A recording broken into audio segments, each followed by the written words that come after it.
Semiconductors, these are the unsung heroes of today's tech revolution. Whether it is the end products such as smartphones, tablets, etc., or applications such as operating systems, search engines, etc., the workhorse all around remains the semiconductor.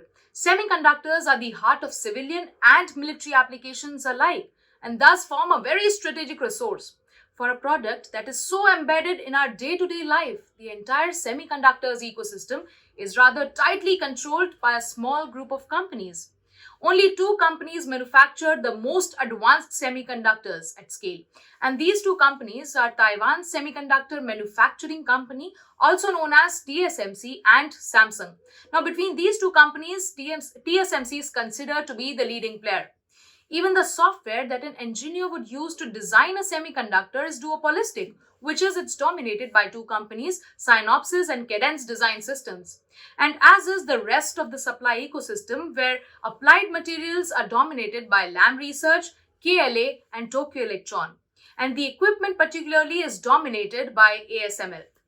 Now, one of the reasons for the concentration in the semiconductors ecosystem is particularly the high precision engineering involved with making a chip. Semiconductors are manufactured using a process or technology called as photolithography. Now, in this process, light is used to etch a pattern over a silicon wafer, which allows for tiny space to be left between the transistors placed on the wafer. The finer the etching, the more the transistors that can be placed on the same wafer, and this calls for the higher performance of a chip.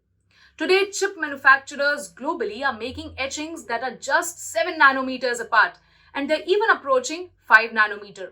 The significance of going below 10 nanometer cannot be overstated, as visible light has a wavelength of 119 nanometer, thus requiring companies to generate something called as extreme ultraviolet light EUV of sufficient intensity to create these superfine etchings.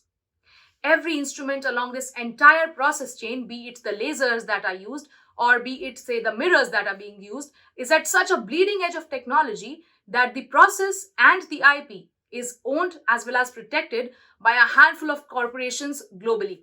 Notably, a single EUV system would need several transport planes and cost over $200 to $300 million, making it a highly capital intensive industry. ASML is the world's only commercial manufacturer of EUV lithography machines.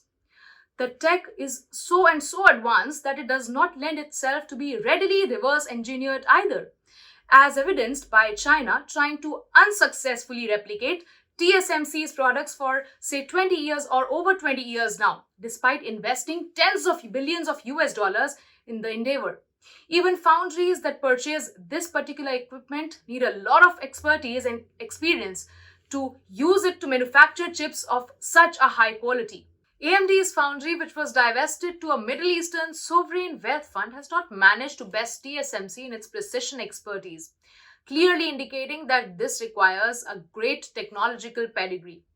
China recognizes its vulnerabilities given that its entire program of tech dominance depends on the chips that it must buy from abroad. As such, it had earmarked $200 billion to upgrade China's capacity to manufacture these high-end semiconductors. However, it has been unable to close the technology gap with the likes of TSMC or even say Samsung and Intel. United States too is moving fast to make up for the deficiencies in its domestic semiconductor manufacturing chain.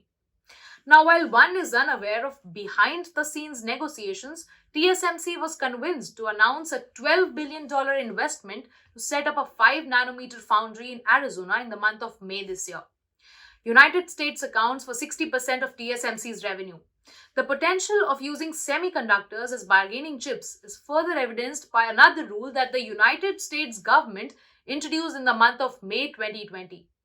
This rule requires foreign manufacturers using American chip-making equipment to get a license before they can sell semiconductors to Huawei. Now, this particular rule has effectively cut off TSMC's supplies to Huawei and brings the very existence of Huawei's smartphone division into question. Notably, China is now increasingly reliant on Israel for its supply of processors. However, the idea that a $130 billion revenue company, considered as a national champion by China, can be brought down to its knees overnight with just the stroke of a pen is indicative of the disproportionate balance of power that the semiconductor industry or the semiconductors ecosystem holds or possesses. This now begs the question as to how is India placed to weather this entire situation.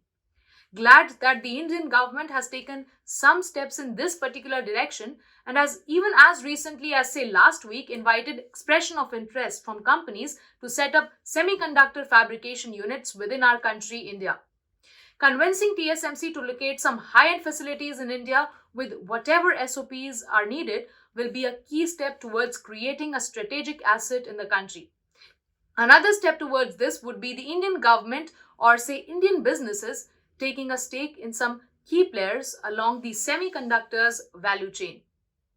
While India managed to successfully build a leading supercomputer in the 1980s, when a Cray was denied to us by the then United States administration, one fears that the semiconductors industry or the semiconductors ecosystem is an altogether different animal. India neither has the time nor does it have the resources to build a fabrication unit from the ground up.